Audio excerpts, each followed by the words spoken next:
मसीह यस्सु में आप सबको इस्लाम। उम्मीद करती हूँ कि आप सब ठीक ठाक और खुदावन में मसरूर होंगे।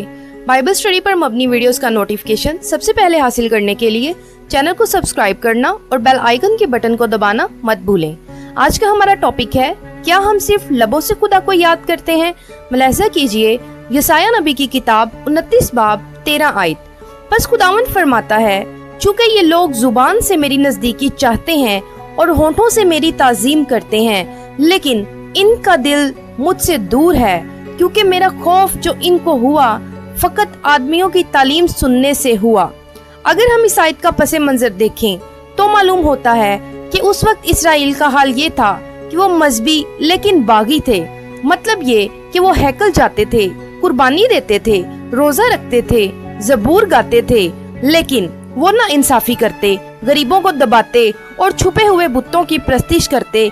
इस बात का सबूत यशायाह 11 बाब 1 से 17 आयत में मौजूद है। यशायाह नबी की किताब के 29 बाब और 13 आयत को यीशु मसीह ने दोहराया था। खुदावन यीशु मसीह ये आयत फरीसियों और शरीयत के उस्तादों को दोहरा कर सुना रहे थे। वजह ये थी कि उन्होंने इंसानी रस्मों को खुदा के हुक्म से ऊपर कर दिया था। वो हाथ और पाँव को बार बार धोकर खुद को पाक करते थे, मगर अपने दिल साफ नहीं करते थे। आज मसीहियत का भी यही हाल है।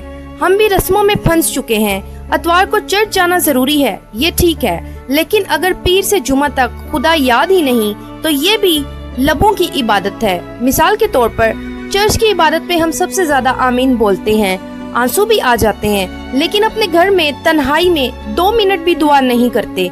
अब देखें यीशु अल मसीह क्या फरमाते हैं। मत्ती रसूल की मार्फत लिखी गई अंजील 6 बाब और इसकी 6 आयत पढ़ेंगे। बल्कि जब तू दुआ करे तो अपनी कोठरी में जा और दरवाजा बंद करके अपने बाप से जो पोशीदगी में है दुआ कर। इस सूरत में तेरा बाप जो पोशीदगी में देखता है तुझे बदला देगा। हम चर्च जाएं, जरूर जाना चाहिए, लेकिन खुदा के साथ अपनी शख्सी रफाकत को मजबूत बनाने के लिए पोशीदगी की दुआ बहुत जरूरी है और खुदा इसे बहुत पसंद करता है। अब एक और मिसाल लेते हैं। हम सबके सामने तो दूसरों को गॉड ब्लेस यू कहते हैं, लेकिन पीठ पीछे उसकी गीबत करते हैं। देखिए बाइबल मुकद्दस में इसका भी सबूत मौजूद है। मेरे साथ देखिए याकूब के आम खत 3 बाब और उसकी 10वीं आयत को। एक ही मुंह से मुबारकबाद और बद्दुआ निकलती है। ऐ मेरे भाइयों, ऐसा नहीं होना चाहिए। अब अगली मिसाल लेते हैं। साउल बादशाह ने रस्मी कुर्बानी दी, लेकिन दिल में नाफरमानी थी। खुदा ने इसे रद्द कर दिया। मुलाहिजा कीजिए 1 शमूएल 15 बाब और उसकी 22वीं आयत। फर्मा बरदारी कुर्बानी से और बात मानना मेंढों की चर्बी से बेहतर है।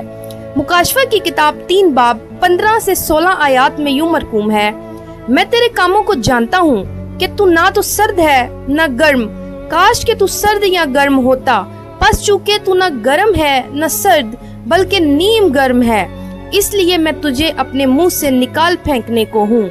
इस आयत में मुंह से निकालने से मतलब है अपने बदन से जुदा करना, और अगर ये मसीह ने कहा है तो इसके मुंह से निकलने का मतलब है मसीह के बदन से जुदा होना।